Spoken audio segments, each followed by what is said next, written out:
ಕೈಯಲ್ಲಿ ಕತ್ತಿಯನ್ನು ಹಿಡ್ಕೊಂಡು, ಕೊಡಲಿಯನ್ನು ಹಿಡ್ಕೊಂಡು, ಕುಡುಗೋಲ ಹಿಡ್ಕೊಂಡು ತಮ್ಮನ್ನು ಕೊಲ್ಲಲಿಕ್ಕೆ ಬರ್ತಾ ಇರತಕ್ಕಂಥ ಬಿಜ್ಜಳ ಸೈನಿಕರನ್ನ ಕೊಲ್ಲುತ್ತಾ ಅವರ ಜೊತೆಗೆ ಯುದ್ಧವನ್ನ ಮಾಡ್ತಾ ಮಾಡ್ತಾ ಮಾಡ್ತಾ ಎರಡು ಗುಂಪುಗಳಾಗಿ ಆ ಶರಣರ ತಂಡ ಒಂದು ಶ್ರೀಶೈಲದತ್ತ, ಒಂದು ಉಳವಿಯತ್ತ ಹೊರಟೇ ಬಿಡ್ತು. ಯಾವಾಗ ಬಸವಣ್ಣನವರು ಕೂಡಲ ಸಂಗಮಕ್ಕೆ ಬಂದರು, ಕತ್ತಿಯೆಲ್ಲ ಏನೋ ಅದ ಯಪ್ಪ ಪ್ರಭುಗಳೇ, ಇವು ಚೆಮ್ಮಾವಿಗೆ ಅದಾವ, ಪಾದರಕ್ಷೆಗಳದಾವ. ಓಹೋ, ಕಲ್ಯಾಣದೊಳಗೆ ಎಲ್ಲರೂ ಕೂಡ ಮಾತಾಡ್ತಾರೆ. ಸಮಗಾರ ಹರಳೆಯನಂಥ ಸುಂದರವಾಗಿರ್ತಕ್ಕಂಥ ಪಾದರಕ್ಷೆ ಯಾರಿಗೂ ಕೂಡ ಮಾಡಕ್ಕೆ ಬರೋದಿಲ್ಲ ಅಂತ ಮಾತಾಡ್ತಾರೆ. ನೀ ಮಾಡಿರ್ತಕ್ಕಂಥ ಪಾದರಕ್ಷೆ ಹೆಂಗಿರ್ತವ ಅನ್ನೋದನ್ನು ನಾನು ಕೂಡ ನೋಡಬೇಕು, ತೋರಿಸು ಅಂತ ತಿಳ್ಕೊಂಡು ಯಾವಾಗ ಮಧುವೈನವರು ಹೇಳಿದ್ರು, ಆತ್ರಿ ಬುದ್ಧಿ ಅಂತ ತಿಳ್ಕೊಂಡು ತಲೆ ಮೇಲೆ ಇರತಕ್ಕಂಥ ಆ ಪಾದರಕ್ಷೆಯನ್ನು ಹಿಂಗೆ ಕೆಳಗೆ ಇಡ್ತಾರೆ. ನೋಡ್ತಾರ, ಅಬ್ಬಬ್ಬ ಎಂಥ ಅದ್ಭುತ ಅದಾವ, ಎಷ್ಟು ಸುಂದರದವ ಈ ಜೋಡುಗಳು. ಎಷ್ಟೇ ದುಡ್ಡು ಹೋಗಲಿ ಹರಳಯ್ಯ, ಈ ಚೆಮ್ಮಾವಿಗೆ ನೀ ನನಗೂ ಕೊಡಬೇಕು. ಆವಾಗ ಸಮಗಾರ ಹರಳಯ್ಯನವರಂತಾರ, ಪ್ರಭುಗಳೇ, ಈ ಚೆಮ್ಮಾವಿಗೆ ಭಕ್ತಿ ಭಾಂಡಾರಿ ಬಸವಣ್ಣನವರ ಸಲುವಾಗಿ ಮಾಡಿದ್ದು, ನಮ್ಮಿಬ್ಬರ ತೊಡೆಯ ಚರ್ಮದಿಂದ ಮಾಡಿರ್ತಕ್ಕಂಥದ್ದು. ಅವರು ನಮ್ಮ ನೆನಪಿಗೋಸ್ಕರ ನಿಮ್ಮ ಮನೆಯಲ್ಲೇ ಇರಲಿ ಅಂತ ತಿಳ್ಕೊಂಡು ತಿರುಗಿ ಕೊಟ್ಟಿದ್ದಾರೆ. ಅದಕ್ಕೆ ನಾವು ಮರಳಿ ಒಯ್ತಾ ಇದ್ದೀವಿ.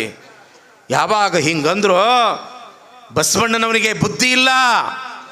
ಇಂಥ ಚೆಮ್ಮಾವಿಗೆಯನ್ನ, ಇಂಥ ಸುಂದರವಾಗಿರ್ತಕ್ಕಂಥ ಜೋಡುಗಳನ್ನು ಮೆಟ್ಟಿಕೊಳ್ತಕ್ಕಂಥ ಭಾಗ್ಯ ಬಸವಣ್ಣನಿಗೆ ಎಲ್ಲಿಲ್ಲ, ಇಲ್ಲ ಅವನಿಗೆ, ಬಸವಣ್ಣನಿಗೆ ಇಲ್ಲ. ನಾನು ಮೆಟ್ಕೊಳ್ತೀನಿ ಅಂತ ತಿಳ್ಕೊಂಡು ಇವರು ಬೇಡ ಬೇಡ ಬೇಡ ಅಂದ್ರೂ ಕೂಡ ಮಧುವಯ್ಯ ಆ ಪಾದರಕ್ಷೆಗಳನ್ನು ಕಾಲೊಳಗೆ ಮೆಟ್ಕೊಂಡು ಬಿಟ್ಟ.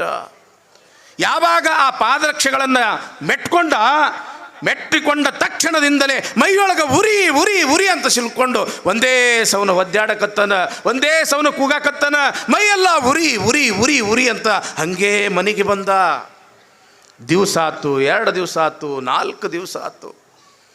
ಆ ವೈದ್ಯರು ಈ ವೈದ್ಯರು ಅಂತ ತಿಳ್ಕೊಂಡು ಸಾಕಷ್ಟು ಕಡೆ ತೋರಿಸಿದ್ರು, ಮೈಯಾಗಿರ್ತಕ್ಕಂಥ ಉರಿ ಕಡಿಮೆಯಾಗಲಿಲ್ಲ. ಒಂದು ದಿವಸ ರಾತ್ರಿ ಆ ಮಧುವಯ್ಯನ ಹೆಂಡತಿ ಮತ್ತು ಮಧುವಯ್ಯನ ಮಗಳಾಗಿರ್ತಕ್ಕಂಥ ಕಲಾವತಿ ಇಬ್ಬರು ಕೂಡಿ ರಾತ್ರಿಯ ಹೊತ್ತು ಭಕ್ತಿ ಭಾಂಡಾರಿ ಬಸವಣ್ಣನವರ ಮನೆಗೆ ಬರ್ತಾರೆ. ಬಂದು ಹೇಳ್ತಾರೆ, ನನ್ನ ಗಂಡನ ಮೈಯಲ್ಲಿ ಹೊಕ್ಕಿರ್ತಕ್ಕಂಥ ಆ ಉರಿ, ಆ ಅಗ್ನಿ ಶಾಂತವಾಗ್ತಾ ಇಲ್ಲ, ಇದಕ್ಕೆ ನೀವು ಉಪಾಯ ಹೇಳಬೇಕು.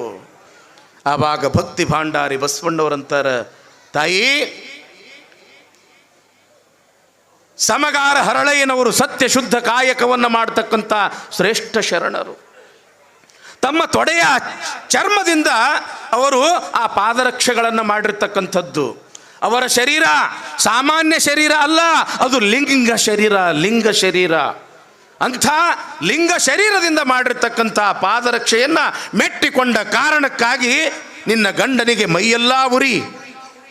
ಆ ಉರಿಯನ್ನು ಕಡಿಮೆ ಆಗಬೇಕಾಗಿತ್ತು ಅಂತಂದ್ರೆ ಯಾವ ಸಮಗಾರ ಹರಳಯ್ಯನವರು ಪಾದರಕ್ಷೆಯನ್ನು ಮಾಡ್ತಕ್ಕಂಥ ಸಂದರ್ಭದೊಳಗೆ ಪಕ್ಕದೊಳಗೆ ಏನು ನೀರಿನ ಒಂದು ಬಟ್ಟಲ ಇರ್ತದ, ಆ ಬಟ್ಟಲದಲ್ಲಿ ಆ ಪಾದರಕ್ಷೆಯನ್ನು ಹಿಂಗೆ ಮುಳುಗಿಸಿ ಹದ ಮಾಡಿ ಏನು ಪಾದರಕ್ಷೆ ಮಾಡ್ತಾರಲ್ಲ, ಆ ಬಟ್ಟಲದಲ್ಲಿ ಇರ್ತಕ್ಕಂಥ ನೀರನ್ನು ತಂದು ನಿನ್ನ ಗಂಡನ ಮೈಗೆ ಲೇಪಿಸಿದಲ್ಲಿ ಆತನ ಮೈ ಉರಿ ಕಡಿಮೆ ಆಗ್ತದ ಅಂತ ತಿಳ್ಕೊಂಡು ಯಾವಾಗ ಬಸವಣ್ಣವ್ರು ಹೇಳಿದ್ರು, ತಾಯಿ ಹಾಗೇ ಮಾಡಿದಳು. ಯಾರು? ಆ ಮಧುವಯ್ಯನ ಹೆಂಡತಿ ಕಲಾವತಿಯ ತಾಯಿ ಹಾಗೇ ಮಾಡಿದ್ರು. ಯಾವಾಗ ಆ ನೀರನ್ನು ಮೈಗೆ ಲೇಪಿಸಿದ್ರು ಮೈಯಾಗಿರ್ತಕ್ಕಂಥ ಉರಿ ತಕ್ಷಣವೇ ಕಡಿಮೆಯಾತು. ಮಧುವಯ್ಯನವರು ಕೇಳ್ತಾರೆ, ಏನು, ಯಾವ ಔಷಧಿಯನ್ನು ತಂದು ನನ್ನ ಮೈಯಲ್ಲಿ ಇರ್ತಕ್ಕಂಥ ಈ ಅಗ್ನಿಯನ್ನು ಶಾಂತಗೊಳಿಸಿದೆ ಅಂತ ಕೇಳಿದಾಗ ಯಾವ ಔಷಧಿನೂ ಕೂಡ ಇಲ್ಲರಿ. ಯಾರ ಚರ್ಮದ ಒಂದು ಆವುಗೆಗಳನ್ನು, ಆ ಪಾದರಕ್ಷೆಗಳನ್ನು ನೀವು ಬೇಡ ಬೇಡ ಬೇಡ ಅಂದರೂ ಕೂಡ ಮೆಟ್ಕೊಂಡಿದ್ರು, ಆ ಶರಣ ಮಾಡ್ತಕ್ಕಂಥ ಆ ಕಾಯಕ, ಆ ಪಾದರಕ್ಷೆಯ ಕಾಯಕವನ್ನು ಮಾಡ್ತಕ್ಕಂಥ ಸಮಯದಲ್ಲಿ ಬಳಸ್ತಕ್ಕಂಥ ಆ ನೀರನ್ನು ತಂದು ನಿನ್ನ ಮೈಗೆ ನಾನು ಲೇಪಿಸಿದ್ದೀನಿ, ಉರಿ ಶಾಂತ ಆಗಿದೆ ಅಂತ ಹೇಳಿದಾಗ ಆವಾಗ ಮಧುವಯ್ಯ ಅಂತನ, ನಾನೆಂಥ ತಪ್ಪು ಮಾಡಿದೆ, ನಾನು ಒಬ್ಬ ಬ್ರಾಹ್ಮಣ, ಶ್ರೇಷ್ಠ ಕುಲದವನು, ಅವನೊಬ್ಬ ಚಮ್ಮಾರ, ಕನಿಷ್ಠ ಕುಲದವನು ಎಂಬತಕ್ಕಂಥ ಭಾವನೆಯಿಂದ, ತುಚ್ಛ ಭಾವನೆಯಿಂದ ನೋಡಿದ ಪರಿಣಾಮವಾಗಿ, ಅವನ ಒಂದು ಪಾದರಕ್ಷೆಯನ್ನ ಮೆಟ್ಟಿಕೊಂಡ ಪರಿಣಾಮವಾಗಿ ಇಂಥ ಶಿಕ್ಷೆ ನನಗಾತು. ಶಿವಶಿವ, ಕಲ್ಯಾಣದ ಶಿವಶರಣರು ಅವರೆಂದಿಗೂ ಕೂಡ ಕನಿಷ್ಠರಲ್ಲ, ಅವರೆಂದಿಗೂ ಕೂಡ ಶ್ರೇಷ್ಠರು. ಅವರ ಒಂದು ಕೃಪೆಯಿಂದ ನನ್ನ ಮೈ ಉರಿ ಕಡಿಮೆ ಆಗ್ಯದ ಅಂದ ಬಳಿಕ ನಾನು ಅವರ ಋಣವನ್ನು ಹೆಂಗೆ ತೀರಿಸಲಿ ಅಂತ ತಿಳ್ಕೊಂಡು ಇಡೀ ರಾತ್ರಿ ಎಲ್ಲ ಮಧುವಯ್ಯ ಮತ್ತು ಆ ಮಧುವಯ್ಯನ ಧರ್ಮಪತ್ನಿ ಇಬ್ಬರು ಕೂಡಿ ವಿಚಾರ ಮಾಡಿ ಮಾಡಿ ಮಾಡಿ ಒಂದು ತೀರ್ಮಾನಕ್ಕೆ ಬರ್ತಾರೆ. ಏನು ಈ ಜಾತಿ ಮೇಲು ಕೀಳು ಎಂಬತಕ್ಕಂಥ ಒಂದು ವ್ಯವಸ್ಥೆ ಅದಲ್ಲ, ಈ ವ್ಯವಸ್ಥೆಯಿಂದ ಸಮಾಜದೊಳಗೆ ಅನೇಕ ಗೊಂದಲಗಳಾಗಕತ್ತವ. ಇದಕ್ಕೆ ನಮ್ಮಿಂದಲೇ ಇತಿಶ್ರೀ ಹಾಡುವಂಥ ಒಂದು ಸಂದರ್ಭ ಉದಯ ಆಗಬೇಕು. ಅದಕ್ಕೆ ನಾವೊಂದು ದಿಟ್ಟವಾಗಿರ್ತಕ್ಕಂಥ ನಿರ್ಧಾರವನ್ನು ತಗೋಬೇಕು ಅಂತ ತಿಳ್ಕೊಂಡು ಯಾವ ನಿರ್ಧಾರ ತಗೊಂಡ್ರು ಅಂತಂದ್ರೆ ಗೊತ್ತದ ಏನು? ಆ ನಿರ್ಧಾರವನ್ನು ತೆಗೆದುಕೊಂಡು ಸಮಗಾರ ಹರಳಯ್ಯನವರ ಮನೆಗೆ ಬಂದು ತಮ್ಮ ನಿರ್ಧಾರವನ್ನು ಹೇಳ್ತಾರೆ. ಏನ್ರಿಪ್ಪ, ನಮ್ಮಿಂದ ಭಾಳ ದೊಡ್ಡ ತಪ್ಪಾತು, ನೀವು ಕ್ಷಮೆ ಮಾಡಬೇಕು.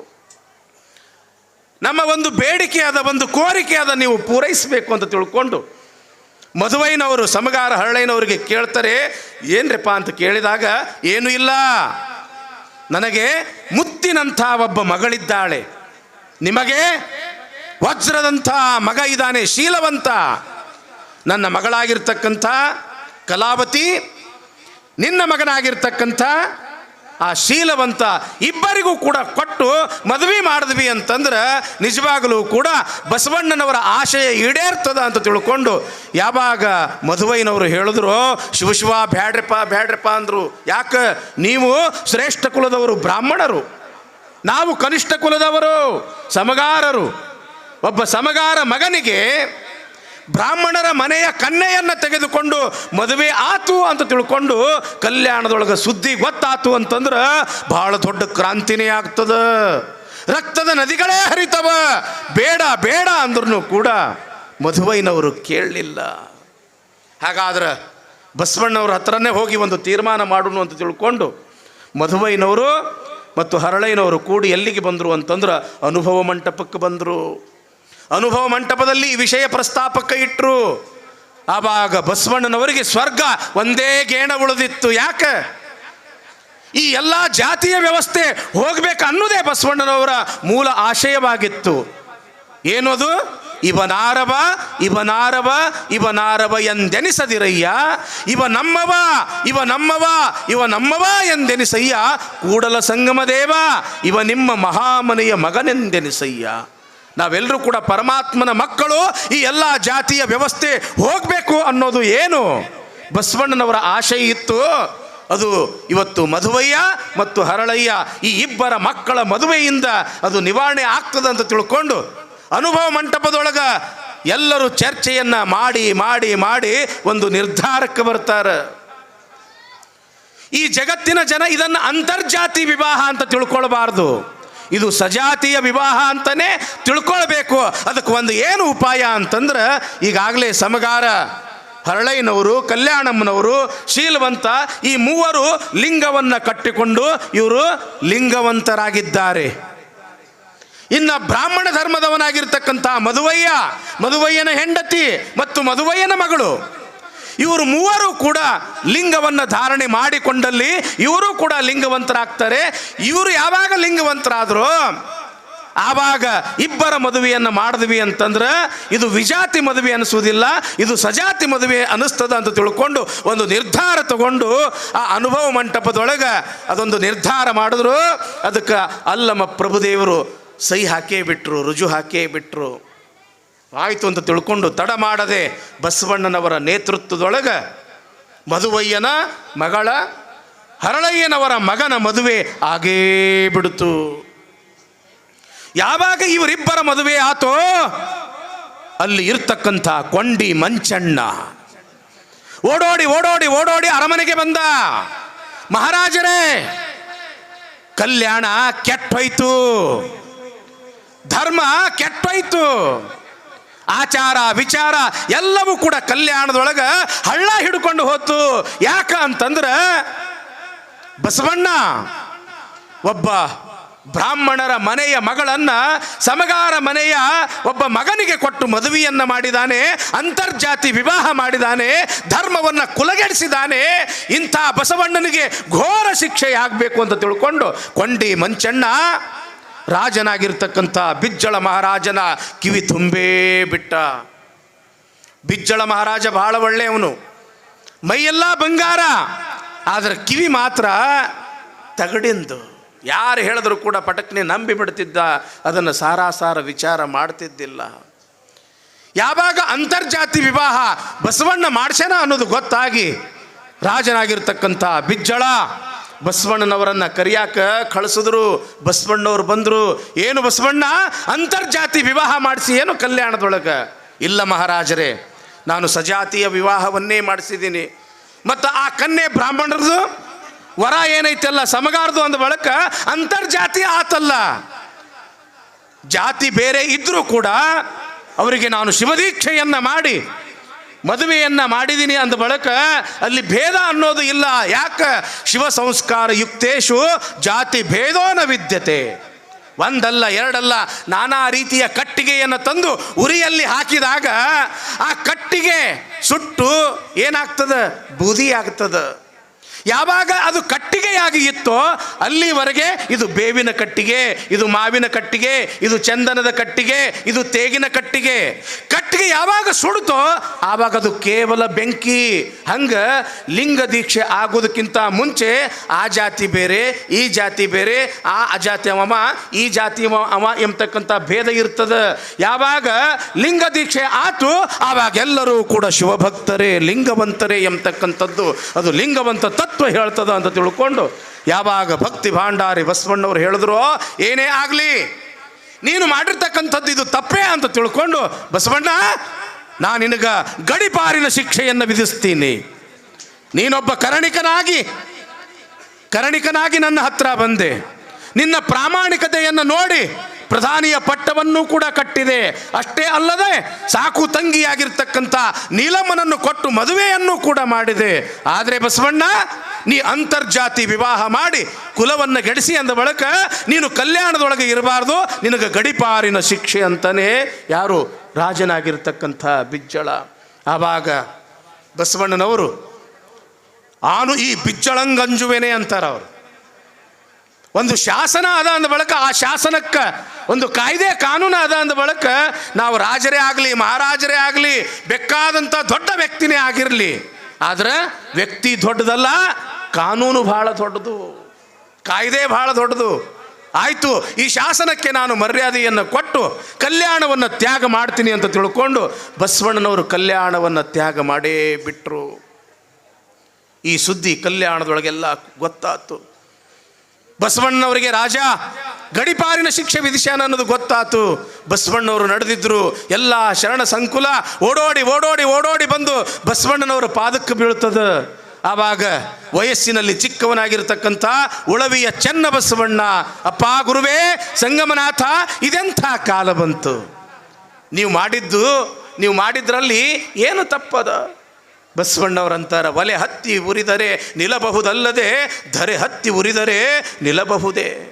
ಏರಿ ನೀರುಂಬಡೆ ಬೇಲಿ ಹೊಲಮೇವೊಡೆ, ನಾರಿಯ ಎದೆ ಹಾಲು ನಂಜಾಗಿ ಕೊಲುವಡೆ, ಇನ್ನಾರಿಗೆ ದೂರುವೆ ತಂದೆ ಕೂಡಲ ಸಂಗಮ ದೇವ. ದೊಡ್ಡವರ ತಿಳಿದವರ ತಪ್ಪು ಮಾಡುವಾಗ ಇನ್ನು ಆ ತಪ್ಪನ್ನು ಎದುರಿಸೋದು ಬಹಳ ಕಷ್ಟದ ಕೆಲಸ. ತಿಳಿದವರೇ ತಪ್ಪು ಮಾಡಿದಾಗ ಅದು ಬಹಳ ದೊಡ್ಡ ಅನಾಹುತಕ್ಕೆ ಕಾರಣ ಆಗ್ತದೆ. ಅದಕ್ಕೆ ಬಸವಣ್ಣವ್ರ ಮನಸ್ಸು ಭಾಳ ನೊಂದಿತ್ತು. ಅವಾಗಂತಾರೆ, ನಾವು ಬಂದ ಕಾರ್ಯಕ್ಕೆ ನೀವು ಬಂದಿರಿ, ನೀವು ಬಂದ ಕಾರ್ಯಕ್ಕೆ ನಾವು ಬಂದೆವು. ನೀವು ಬಂದ ಕಾರ್ಯಕ್ಕೆ ಬಂದಾತ ಅಲ್ಲಮ ಪ್ರಭು. ನಾವೆಲ್ಲರೂ ಯಾವ ಕಾರಣಕ್ಕಾಗಿ ಬಂದ್ವಿ? ಈ ಕಲ್ಯಾಣವನ್ನು ಕೈಲಾಸವನ್ನಾಗಿ ಮಾಡಬೇಕು ಅಂತ ಬಂದ್ವಿ. ಯಾವುದೇ ರೀತಿಯ ಭೇದ ಭಾವ ಇಲ್ಲದೆ ಪ್ರತಿಯೊಬ್ಬರು ಕೂಡ ಕಾಯಕ ದಾಸೋಹ ಮಾಡ್ತಾ ಬದುಕಬೇಕು ಅನ್ನೋ ಕಾರಣಕ್ಕಾಗಿ ಈ ಜಗತ್ತಿಗೆ ಒಂದು ಸಂದೇಶ ಕೊಡೋಕ್ಕಾಗಿ ನಾವು ಬಂದ್ವಿ. ನಾವೊಬ್ಬರು ಪಣತಿ ಆದ್ವಿ, ಒಬ್ಬರು ದೀಪ ಆದ್ವಿ, ಏನು ಒಬ್ಬರು ಬತ್ತಿ ಆದ್ವಿ, ಒಬ್ಬರು ದೀಪ ಆದರು. ಆವಾಗ ಕಲ್ಯಾಣ ಎಲ್ಲ ಬೆಳಕಾಯಿತು. ಆದ್ರೆ ಪಣತೆ ಒಡೆದು ಬಿಡುತ್ತು, ತೈಲ ಚೆಲ್ಲಿ ಬಿಡುತ್ತು, ಬತ್ತಿ ನಂದಿ ಬಿಡ್ತು, ಕಲ್ಯಾಣ ಹಾಳಾಯಿತು ಅಂತ ತಿಳ್ಕೊಂಡು ಮನವನ್ನು ನೊಂದು ಚನ್ನಬಸವಣ್ಣ, ಇನ್ನು ಮುಂದೆ ಈ ಅನುಭವ ಮಂಟಪದ ಜವಾಬ್ದಾರಿ ನಿಂದಪ್ಪ, ಈ ಎಲ್ಲ ಶರಣ ಸಂಕುಲದ ಜವಾಬ್ದಾರಿ ನಿಂದಪ್ಪ ಅಂತ ತಿಳ್ಕೊಂಡು ಹೇಳಿ ಕೂಡಲ ಸಂಗಮದತ್ತ ಬಸವಣ್ಣನವರು ಹೊರಟೇ ಬಿಟ್ಟರು. ಆ ದಿವಸ ರಾತ್ರಿ ಬಿಜ್ಜಳ ರಾಜನ ಆಸ್ಥಾನದಲ್ಲಿ ಮಂತ್ರಿಯಾಗಿರ್ತಕ್ಕಂಥವನು ಜಗದೇವ ಅಂತ ಕೇಳ್ರಿವ, ಎಷ್ಟು ಅದ್ಭುತ ಅದ ಇದು. ಜಗದೇವ ಅಂತ ರಾತ್ರಿಯ ಹೊತ್ತು ಮನೆಗೆ ಬರ್ತಾನೆ.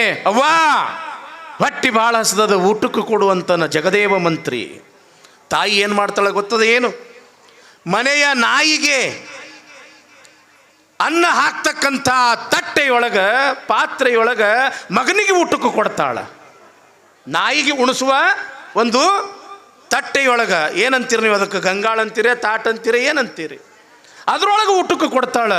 ಆವಾಗ ಜಗದೇವ ಮಂತ್ರಿ ಅಂತನ, ಏನವ ನಾಯಿಗೆ ಊಟಕ್ಕೆ ಕೊಡ್ತಕ್ಕಂಥ, ನಾಯಿಗೆ ಹಾಕ್ತಕ್ಕಂಥ, ನಾಯಿಗೆ ಅನ್ನ ಹಾಕ್ತಕ್ಕಂಥ ಪಾತ್ರೆಯೊಳಗೆ ನನಗೆ ನೀವು ಊಟಕ್ಕೆ ಕೊಟ್ಟಿಯಲ್ಲ, ಯಾಕ ಅಂತ ತಿಳ್ಕೊಂಡು ಯಾವಾಗ ಜಗದೇವ ಮಂತ್ರಿ ಕೇಳ್ತಾನ, ಆವಾಗ ಆ ಜಗದೇವ ಮಂತ್ರಿಯ ತಾಯಿ ಅಂತಾಳ, ಏ ಜಗದೇವ, ನಾನೊಬ್ಬ ವೀರ ಮಗನನ್ನ, ಶೂರ ಮಗನನ್ನ, ಧೀರ ಮಗನನ್ನ ಹಡೆದಿದ್ದೆ ಅಂತ ತಿಳ್ಕೊಂಡಿದ್ದೆ.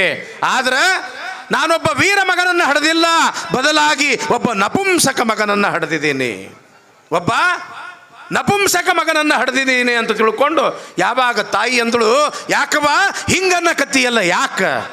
ಏನೋ ಜಗದೇವ, ಭಕ್ತಿ ಭಾಂಡಾರಿಯಾಗಿರ್ತಕ್ಕಂಥ ಬಸವಣ್ಣ ಈ ಕಲ್ಯಾಣದೊಳಗ ಶಿವನ ಬೆಳಕು ಎಂಬತಕ್ಕಂಥದ್ದು ಚೆಲ್ಲದ, ಎಷ್ಟು ಉಪಕಾರ ಕೆಲಸ ಮಾಡ್ದ, ಜಗತ್ತಿಗೆ ಬೆಳಕು ಕೊಟ್ಟ. ಅಂಥ ಸಂದರ್ಭದೊಳಗ ಇವತ್ತು ಎಂಥ ಶಿಕ್ಷೆ ನಡೆದದ ಗೊತ್ತದ ಏನೋ? ಕಲ್ಯಾಣದೊಳಗ ಯಾರು ಮಧುವಯ್ಯ ಹರಳಯ್ಯ ಎಂಬತಕ್ಕಂಥವರು ತಮ್ಮ ಮಕ್ಕಳಿಗೆ ಮದುವೆಯನ್ನು ಮಾಡಿದ್ರು, ಅಂಥ ಮಧುವಯ್ಯ ಹರಳಯ್ಯನ ಕಣ್ಣುಗಳನ್ನು ಕೀಳಿಸಿ ಆನೆಯ ಕಾಲಿಗೆ ಕಟ್ಟಿ ಆ ಆನೆಯ ಕಾಲಿನಿಂದ ಅವರನ್ನು ತುಳಿಸಿ ಕೊಲ್ಲಿಸಿ ಎಳೆಹೂಟಿ ಶಿಕ್ಷೆಯನ್ನು ವಿಧಿಸಿ ಎಂಥ ಘೋರವಾಗಿರ್ತಕ್ಕಂಥ ಅನ್ಯಾಯ ಮಾಡ್ಯಾರ ಗೊತ್ತದ ಏನೋ ಜಗದೇವ? ಬಸವಣ್ಣನವರಿಗೆ ಗಡಿಪಾರಿನ ಶಿಕ್ಷೆ, ಮಧುವಯ್ಯ ಹರಳಯ್ಯ ಮತ್ತು ಯಾರು ಶೀಲವಂತ ಕಲಾವತಿಯರಿಗೆ ಎಳಹೂಟಿ ಶಿಕ್ಷೆಯನ್ನು ವಿಧಿಸಿ ಘೋರವಾಗಿರ್ತಕ್ಕಂಥ ಅನ್ಯಾಯ ಮಾಡ್ಯಾರ. ಇಂಥ ಶಿವದ್ರೋಹ ಕೆಲಸ ಮಾಡಿದ್ರು ಕೂಡ ನೀ ನೋಡ್ಕೊಂತ ನಿಂತಿಯಲ್ಲ ಅಂತ ತಿಳ್ಕೊಂಡು ತಾಯಿ ಯಾವಾಗ ಜಗದೇವ ಮಂತ್ರಿಗೆ ಬೈದಳೋ, ಆಗಿಂದಾಗಲೇ ಜಗದೇವ ಮಂತ್ರಿ ತನ್ನ ಅತ್ಯಂತ ನೆಚ್ಚಿನ ಸೇವಕರಾಗಿರ್ತಕ್ಕಂಥ ಮಲ್ಲ ಮತ್ತು ಬಮ್ಮ ಇಬ್ಬರು ಸೇವಕರನ್ನು ಕರೆದುಕೊಂಡು, ಏನೇ ಆಗಲಿ ಇವತ್ತು ಎಳೆಹೂಟಿ ಶಿಕ್ಷೆಯನ್ನು ವಿಧಿಸಿರ್ತಕ್ಕಂಥ ಆ ಬಿಜ್ಜಳನನ್ನು ಕೊಂದೇ ಬಿಡಬೇಕು ಅಂತ ತಿಳ್ಕೊಂಡು ಆ ಅರಮನೆಯನ್ನು ಹೊಕ್ಕು ಸಿಂಹಾಸನದ ಮೇಲೆ ಕುಳಿತಿರ್ತಕ್ಕಂಥ ಬಿಜ್ಜಳ ಮಹಾರಾಜನ ರುಂಡವನ್ನು ಚಂಡಾಡಿಯೇ ಬಿಟ್ಟರು ಜಗದೇವ ಮತ್ತು ಮಲ್ಲಿಬೊಮ್ಮ. ಯಾವಾಗ ಬಿಜ್ಜಳ ಮಹಾರಾಜನ ಕೊಲೆ ಆತು, ಕಲ್ಯಾಣ ಅಲ್ಲೋಲ ಕಲ್ಲೋಲ ಆತು. ಬಿಜ್ಜಳ ಮಹಾರಾಜನ ಮಗನಾಗಿರ್ತಕ್ಕಂಥ ಸೋಮಿದೇವ ಎಲ್ಲರಿಗೂ ಆಜ್ಞೆಯನ್ನು ವಿಧಿಸಿದ, ನನ್ನ ತಂದೆಗೆ ಶರಣರೇ ಕೊಂದಿದ್ದಾರೆ, ಎಲ್ಲೆಲ್ಲಿ ಶರಣರು ಕಾಣಿಸ್ತಾರ ಅವರನ್ನು ನೀವು ಕೊಲೆ ಮಾಡ್ರಿ ಅಂತ ತಿಳ್ಕೊಂಡು ಆಜ್ಞೆಯನ್ನು ಕೊಟ್ಟ. ಆಜ್ಞೆ ಕೊಡುವುದೇ ತಡ ಅಲ್ಲಿ ಇರ್ತಕ್ಕಂಥ ಬಿಜ್ಜಳನ ಸೈನಿಕರು ಎಲ್ಲೆಲ್ಲಿ ಶರಣರು ಕಾಣಿಸ್ತಾರ ಅವರನ್ನು ಕೊಲ್ಲಾಕ ಶುರು ಮಾಡಿದ್ರು.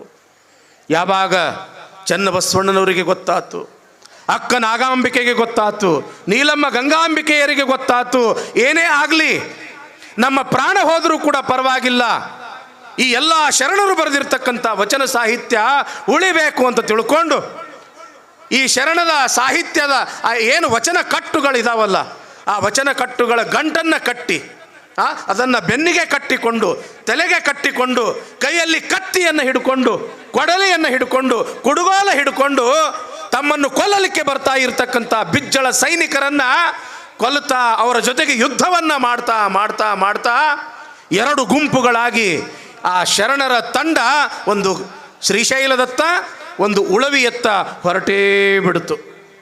ಯಾವಾಗ ಬಸವಣ್ಣನವರು ಕೂಡಲ ಸಂಗಮಕ್ಕೆ ಬಂದರೋ ತಮ್ಮ ಜೊತೆಯಲ್ಲೇ ಬಂದಿರತಕ್ಕಂಥ ಹಡಪದ ಅಪ್ಪಣ್ಣನವರಿಗಂತಾರಂತ, ಅಪ್ಪಣ್ಣ ಕಲ್ಯಾಣ ಕಟುಗರ ಕೇರಿ ಆಗ್ಯದಪ್ಪ. ಗಂಗಾಂಬಿಕೆ ಅವಳು ವೀರ ಮಹಿಳೆ, ಅಕ್ಕ ನಾಗಮ್ಮ ಅವಳು ಕೂಡ ವೀರ ಮಹಿಳೆ. ಆದರೆ ಅಪ್ಪಣ್ಣ ನೀಲಾಂಬಿಕೆ ಬಹಳ ಮೃದು ಸ್ವಭಾವದ ಹೆಂಡತಿ. ನನ್ನ ಹೆಂಡತಿಯಾಗಿರ್ತಕ್ಕಂಥವಳು, ಧರ್ಮಪತ್ನಿಯಾಗಿರ್ತಕ್ಕಂಥವಳು ನೀಲಾಂಬಿಕೆ ಬಹಳ ಮೃದು ಸ್ವಭಾವದವಳು. ಅವಳಿಗೆ ಈ ರಕ್ತ, ಈ ಯುದ್ಧ ಬಹಳ ನೋವು ಕೊಡ್ತದ. ಅವಳ ಕಡೆಗೆ ಜೀವ ಬಹಳ ನೆನೆಸಾಕತ್ತದ. ಅಪ್ಪಣ್ಣ ನೀ ಹೋಗಿ ಆ ನೀಲಾಂಬಿಕೆಯನ್ನು ಕರ್ಕೊಂಡು ಬಾ ಅಂತ ತಿಳ್ಕೊಂಡು ಯಾವಾಗ ಬಸವಣ್ಣವರು ಹಡಪದ ಅಪ್ಪಣ್ಣವ್ರಿಗೆ ಹೇಳಿದ್ರು, ಆತು ಅಣ್ಣ, ಆತು ಪ್ರಭುವೇ, ಆತು ನನ್ನಪ್ಪ ಅಂತ ತಿಳ್ಕೊಂಡು ಹಡಪದ ಅಪ್ಪಣ್ಣನವರು ಕಲ್ಯಾಣದ ಕಡೆಗೆ ಮರಳ್ತಾ ಇದ್ದಾರೆ. ನೋಡ್ತಾರ ಕಲ್ಯಾಣ ಕಟುಗರ ಕೇರಿಯಾಗಿ ಬಿಟ್ಟದ, ರಕ್ತ ಸಿಕ್ತವಾಗ್ಯದ ಕಲ್ಯಾಣ. ಶರಣರು ಎಲ್ಲ ತ್ಯಾಗ ಮಾಡಿ ಅತ್ತ ಇತ್ತ ಚದುರಿ ಹೋಗ್ತಾ ಇದ್ದಾರೆ.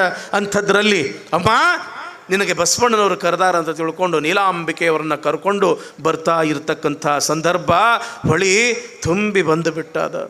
ಸಂಗಮದೊಳಗೆ ಬಸವಣ್ಣನವರು ಅತ್ತ ತಂಗಡಗಿ ಅಂತ ಬರ್ತದ ನೋಡ್ರಿ ಅಲ್ರಪ್ಪ, ತಂಗಡಗಿ ತನಕ ಹಡಪದ ಅಪ್ಪಣ್ಣವರು ಮತ್ತು ನೀಲಮ್ಮನವರು ಬಂದಿರ್ತಾರೆ. ದಾಟಿ ಬರಬೇಕು ಅಂತಂದ್ರೆ ಹೊಳಿಯೊಳಗೆ ಸಾಕಷ್ಟು ನೀರು ಇರ್ತದ. ಆ ಸಮಯದೊಳಗೆ ಏನಾಗ್ಯದ ಅಂತಂದ್ರೆ ಭಕ್ತಿ ಭಾಂಡಾರಿ ಬಸವಣ್ಣವರು ಕೂಡಲ ಸಂಗಮನನ್ನು ನೆನಿತಾರೆ. ಏನು ಸಂಗಮನಾಥ, ಬಾ ಮಗನೇ ನಡೆಯಯ್ಯ, ನಡೆ ಮಗನೇ ನಡೆಕಂದ ಬಸವಣ್ಣ, ಪೊಡವಿ ಗದಿಪತಿಯಾಗಿ ಬಾಳೆನ್ನ ಬಸವಣ್ಣ ಅಂತ ತಿಳ್ಕೊಂಡು ಆಶೀರ್ವಾದ ಮಾಡಿ ನನಗೆ ಈ ಭೂಲೋಕಕ್ಕೆ ಕಳಿಸಿದೆ. ಎಷ್ಟು ಸಾಧ್ಯ ಆಗ್ತದೋ ಅಷ್ಟು ನೀ ಹೇಳಿದ ಪ್ರಕಾರ ನಾನು ಸೇವೆಯನ್ನು ಮಾಡಿದೆ. ನೋಡು ಇವತ್ತು ಆ ಕಲ್ಯಾಣ ಕಟುಗರ ಕೇರಿಯಾಗ್ಯದ, ನಾನು ಮಾಡಿರ್ತಕ್ಕಂಥ ತಪ್ಪೇನು ಅಂತ ತಿಳ್ಕೊಂಡು ಬಸವಣ್ಣ ದುಃಖ ಮಾಡ್ತಕ್ಕಂಥ ಸಮಯದೊಳಗೆ ಆ ಕೂಡಲ ಸಂಗಮನಾಥ ಲಿಂಗದಿಂದ ಸಾಕ್ಷಾತ್ ಪರಮಾತ್ಮನೇ ಪ್ರಕಟ ಆಗ್ತಾನ. ಸಾಕ್ಷಾತ್ಕಾರ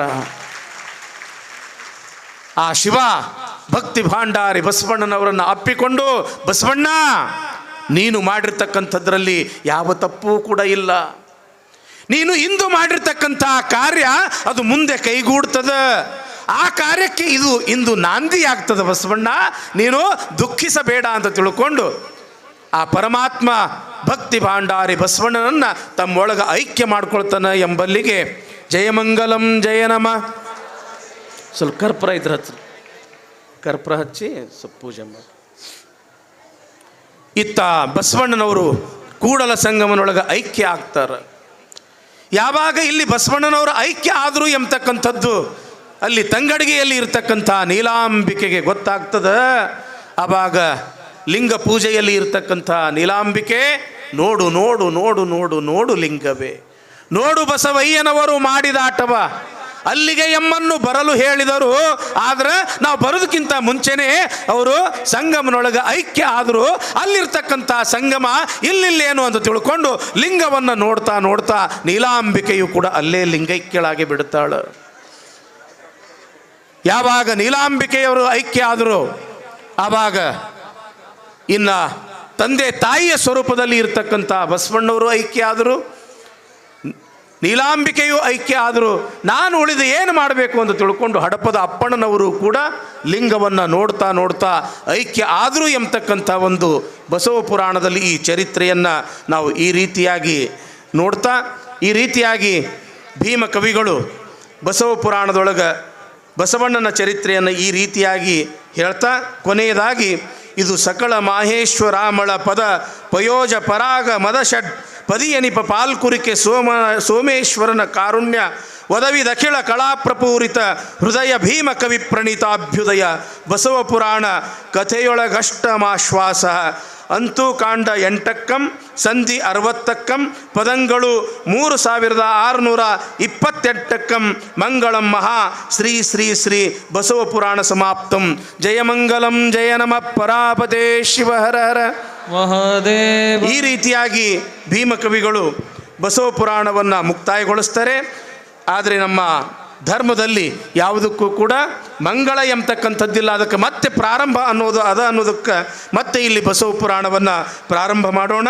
ಶ್ರೀ ಗುರುವೆ ದೀಕ್ಷಾ ಗುರುವೆ ಶಿಕ್ಷಾ ಗುರುವೆ ರಕ್ಷಾ ಗುರುವೆ ಸರ್ವಾಗಮೋಕ್ತ ಕಳಾ ಗುರುವೆ ಶಿವಯೋಗ ಧರ್ಮಾರ್ಥ ಭೋಗ ಗುರುವೆ ತ್ಯಾಗ ಗುರುವೆ ಸುಧೀ ಗುರುವೆ ವಾಚಾ ಗುರುವೆ ಭವರೋಗಹರ ಶರಣಾಗು ಬಸವ ಮಹಾಗುರು ಯಮಗೆ ಅಂತ ತಿಳ್ಕೊಂಡು ಭೀಮ ಕವಿಗಳು ಮತ್ತೆ ಈ ಬಸವ ಪುರಾಣವನ್ನು ಪ್ರಾರಂಭ ಮಾಡ್ತಾರೆ ಅನ್ನುವಲ್ಲಿಗೆ ನಮ್ಮ ಸೇವೆಯನ್ನು ಹಾನಗಲ್ಲ ಗುರುಕುಮಾರೇಶ್ವರರ ಒಂದು ಪಾದಕ್ಕೆ ಅರ್ಪಣೆಯನ್ನು ಮಾಡ್ತಾ ಇದ್ದೀವಿ.